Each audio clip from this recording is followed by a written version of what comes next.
welcome to News Today with WDW News Today. I'm Tom Corliss. Here now the news for June 30th, 2021.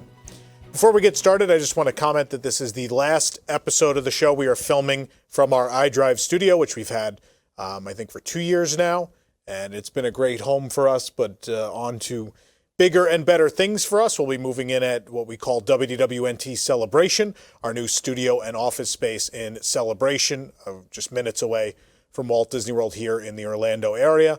And we hope you'll join us there. Again, July 8th is our first show from that studio space. It'll be WDW News Tonight. Tickets are available now at WDWNewsTonight.com for that show and all of our July episodes if you would like to be in our live studio audience. But we're excited to move over there and get things going. We'll still have shows of this show, News Today.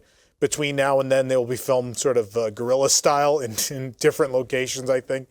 We'll figure that out in the next couple days where we're going to film those. Well, we don't really have a studio, but we need to make this transition happen, and it's going to be happening over the next several days. Obviously, we're very excited, and we hope you'll join us, whether in person or live here on YouTube for our debut from the new studio again on July 8th at 9 p.m. for WDW News Tonight. And the very next day on the 9th, right here on this channel, we'll have the first episode of News Today filmed in the new studio.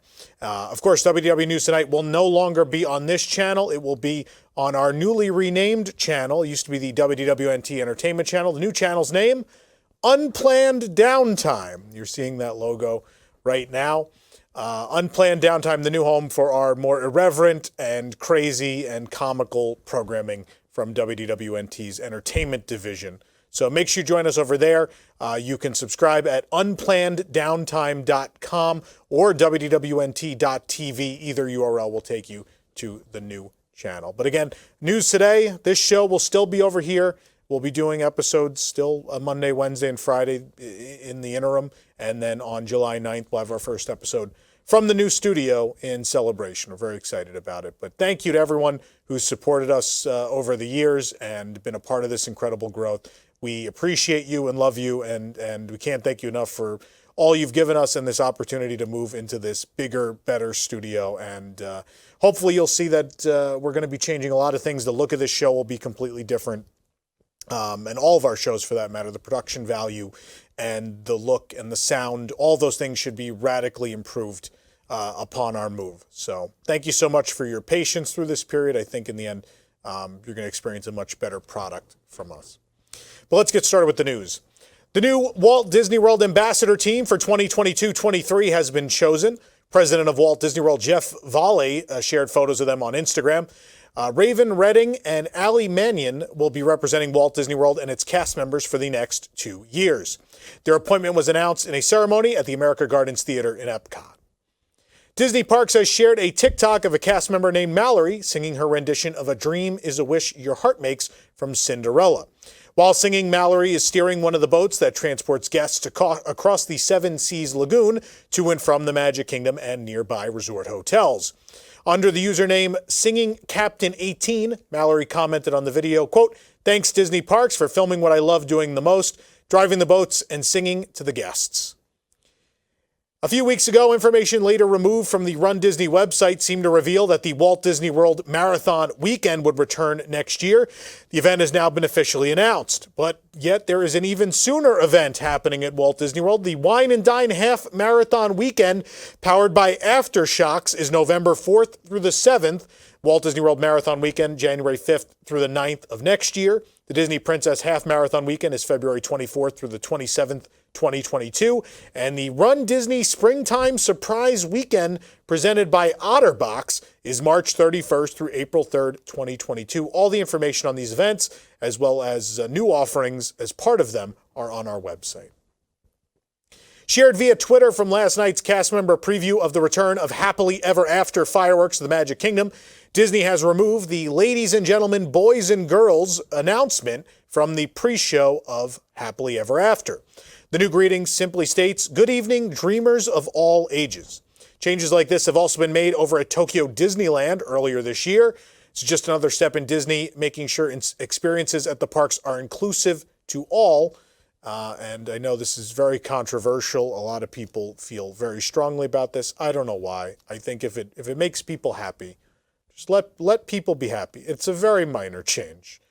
We talk about it here because I think, I think it's a very positive thing that they're trying to think of other people. And this is a thing that doesn't ruin anything. Like with Jungle Cruise, people can argue, oh, the ride's better. Oh, the ride's worse. Oh, these changes weren't great. But in the case of this, I don't feel like anyone could possibly be angry about this sentence that's only existed for a short period that Happily Ever After has existed being gone. I think it's a silly thing to be upset about. And I think it's a nice thing that they're trying to make people feel better, that they're a part of the world and a part of society. It's a nice thing. It's a big day in the Magic Kingdom as Casey's Corner has finally reopened to guests for the first time since the park shut down. Announced by Disney yesterday afternoon, hungry and eager guests were ready to get their hot dog cravings satisfied. Cast members emerged from the restaurant, welcoming everyone with much excitement and getting to sing once again, "Take Me Out to the Ball Game." And a guest would throw the first pitch to open up the restaurant. Favorite menu items are back, along with a few updates. There's a review and more on our website. Not to be outdone, Plaza Ice Cream Parlor on Main Street, USA will open on July 7th, along with all your favorite flavors on a cone or in a cup, and fat-free and no sugar added, as well as plant-based non-dairy options, which will now be available. More sweet news, Barks Root Beer floats and Coca-Cola floats will be back as well. More construction updates are happening around the site of the new Tron Light Cycle Run roller coaster in the Magic Kingdom. This morning, we spotted crew members disassembling the giant crane. The crane has been used over the last several years to put the attraction and its canopy together. So this is an important milestone to see this giant red crane that's been a part of the Magic Kingdom skyline now for a few years going away. Hopefully, work will continue, and maybe next year we'll get to run on a light cycle. The Epcot Monorail line has been closed for the past year, and signage was even removed from the station in May, reportedly for a new sign to arrive. But it seems the line may finally reopen soon, as cast members have been spotted repeatedly training at the station. Two of the cast members had the Earning My Ears ribbons on their name tags. A lot of cast members either being called back or new hires happening right now. Recently, while waiting to enter Epcot in the morning, we noticed that several of the points of light that were added to Spaceship Earth were turned on. This is likely a programming issue, and the lights were left on accidentally. While not all the lights were turned on, different colors can be seen, including white and red. Obviously, these can turn a number of colors as they're LED. These were only visible on the underside of Spaceship Earth. The lighting will debut formally at the beginning of Walt Disney World's 50th anniversary celebration on October 1st, 2021, but will remain a constant in the park after that. The Morocco Pavilion at Epcot has been undergoing extensive construction lately, and yesterday we noticed that the restrooms have reopened with a stunning refurbishment. I know not everyone cares for my editorials, but I think we can all agree these were the worst restrooms at Disney World. They were dimly lit. The stalls looked like they were 40 years old. They were real beat up and kind of smelly, real bad. But now they're really gorgeous now. They're thematic. They have these great themed doors. There's tile work. They're well lit. This is a really positive change, a beautiful remodel of these restrooms. And now they're a viable option in the park. You don't have to go all the way to France if you're in the area to go to the bathroom in a nice place. To celebrate the 4th of July, an Andapur bus at Disney's Animal Kingdom, an American offering, as a Star-Spangled Sundae this week. We cooled down with this patriotic snack during our visit. The Star-Spangled Sundae is blueberry and vanilla soft serve, topped with strawberries in a waffle bowl for $6.49. The review at WDWNT.com. We were ready for a wild snack, so we headed over to Restaurantosaurus in Animal Kingdom to try the new shake, the Pineapple Upside Down Shake. It's a vanilla milkshake with pineapple caramel sauce, a cake crumb-coated rim, pineapple wedge, whipped cream, and a cherry. It's $8.99. Full review on our site. Starting today, 2 Walt Disney World Resort hotels will introduce a new offering, Disney Family Night Dinner. In fact, as soon as we're done recording, I'm going to go try this out.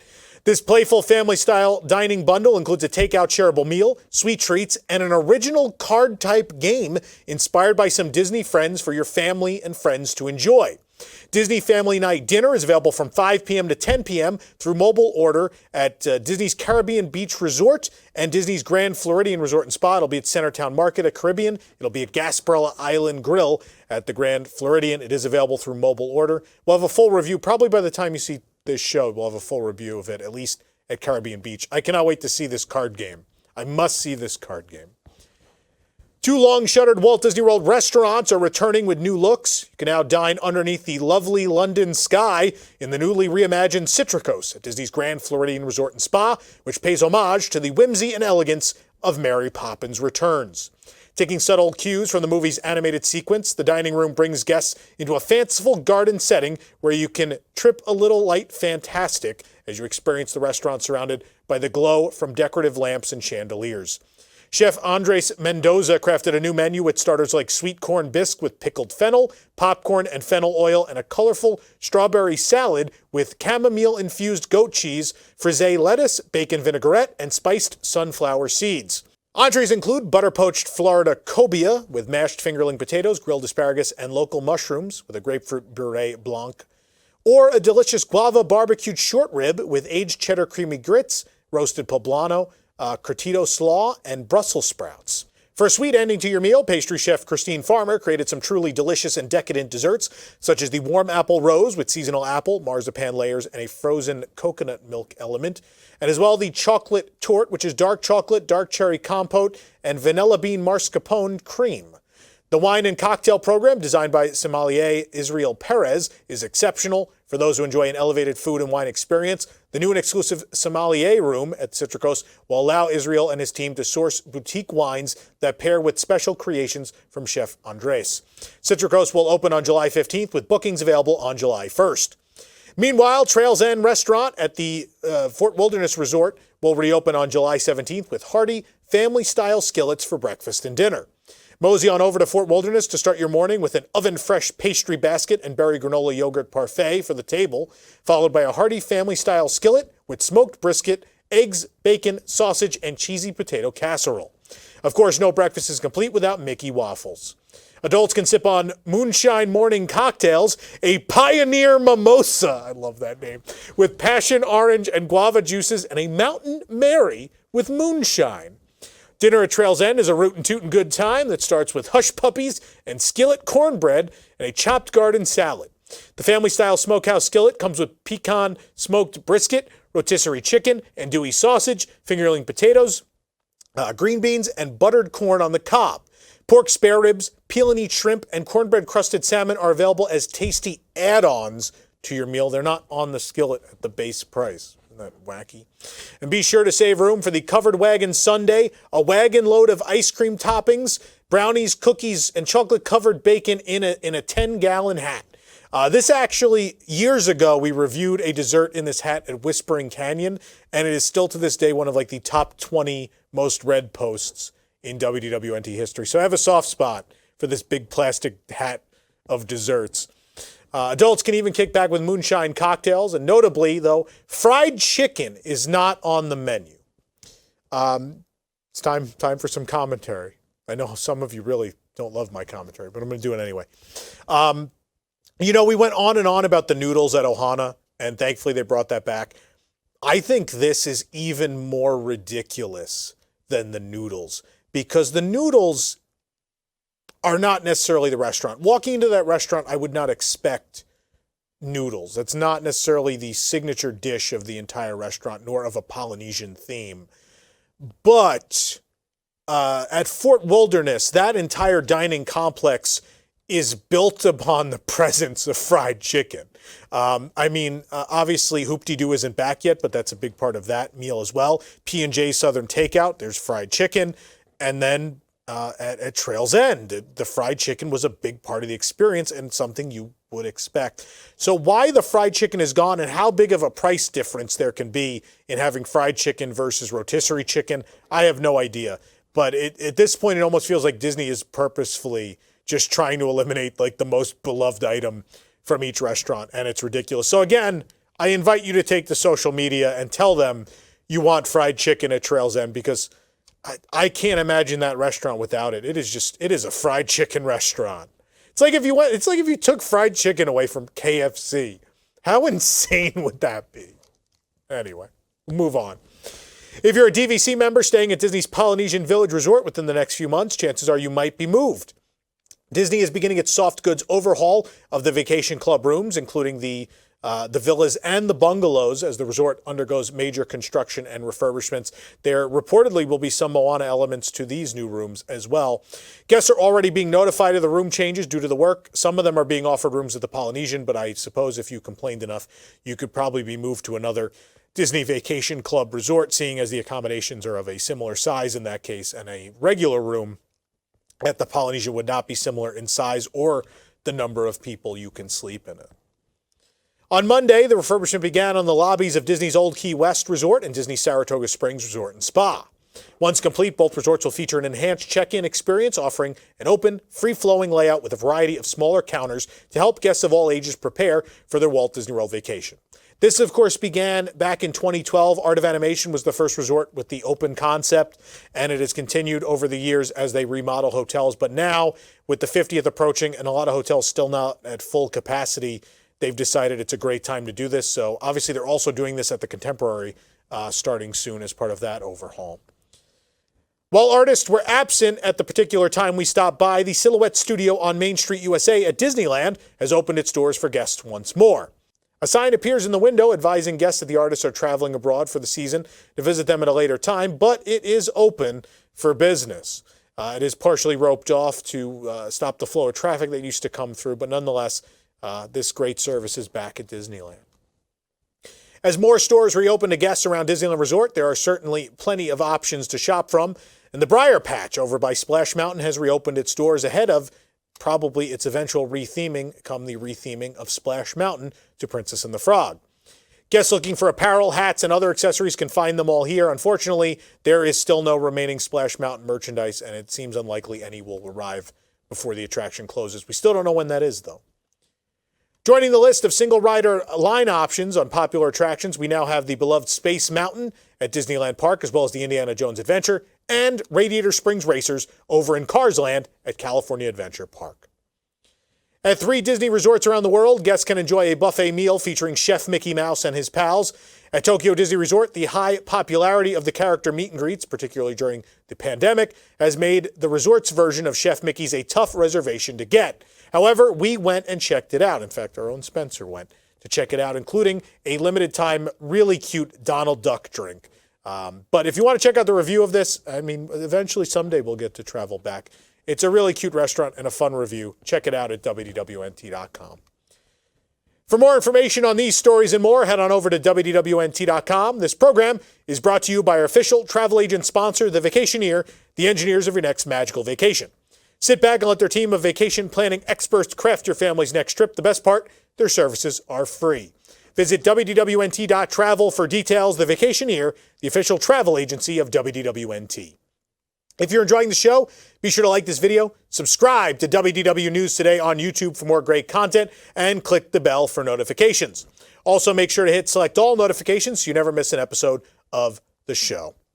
For the worldwide leader in Disney Parks news, this is Tom Corliss saying enjoy the rest of your today and have a great, big, beautiful tomorrow. Signing off from iDrive one last time.